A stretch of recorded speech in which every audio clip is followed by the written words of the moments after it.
Steinar, það fyrsti útileikur þessu tímabils eða ekki? Jú, fyrsti útileikurinn, já. Er liðið tilbúið svolítið, finnstu það, hjá þér? Nei, við erum ekki tilbúinir. Við erum að sjóða saman nýtt lið í Ármanni. Mistum mikið af mannskap í fyrra og erum í rauninni enn bara að reyna að slípa okkur saman. Og mér fannst við svona sóknarlega þá áttum við okkar moment en varnarlega þá réðum við ekki við Finnan.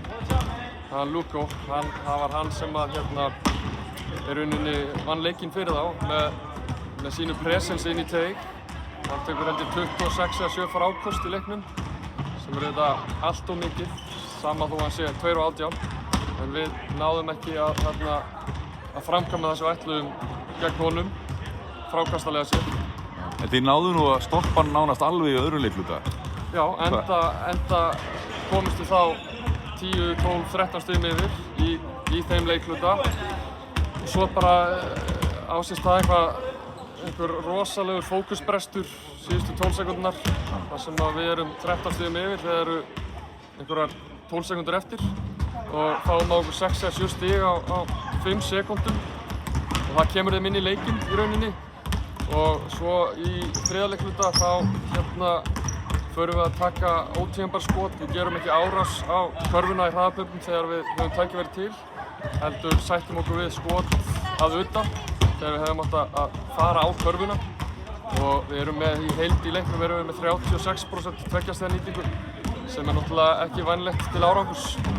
Það fer ekki svolítið kraftur, maður sá að hann Alexi, hann var svolítið þreyttur á baráttunni í teiknum, en þreytast menn ekki líka í þínu liði að Jú, sjálfsögðu gerum við það. Bara berjast við hann? Jú, þetta er stór og sterkur strákur og menn þreytast við að berjast við hann, en það breytir því ekki að hann á ekki að geta plantað sér svona auðvitað í teginn og það þýðir ekki að fara í stökkkeppni við hann inn í teig. Menn þurfa að setja afturenda nýjan og íta út úr teiknum þegar það kemur skot og við vorum ekki að gera það nógu vel í leiknum, enda vann hann leikinn að mínum mati fyrir það og svo var liðsheildin hjá Hraunamönnum líka góð. Menn komu og settu skotin sín og settu köttin sín þegar hann leitaði eftir sendingum með Luko. Þannig að mér fannst Hraunamenn flottir án síns bandaríkjamanns. Já, en nú eru þið ákveðið spreytti á ykkur líka, þannig séð að þú getur notað nokkuð marga menn.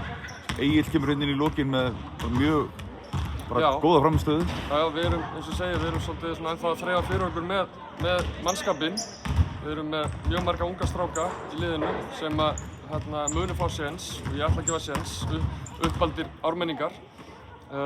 En við söknum klárlega Bosman leikmannsins okkar sem er svisslendingurinn sem er ennþá meiddur og það sást á því að þeir vinna frákastkeppnina við okkur í þessum leik. Þannig að jú, breiddin er ágætt en þetta er reynslulítið lið sem við með og menn þurfa bara að vera reddi þegar þeir koma inn og taka áskorunni. Þakka þér fyrir spjallið og gangi vel í framhaldið. Takk fyrir.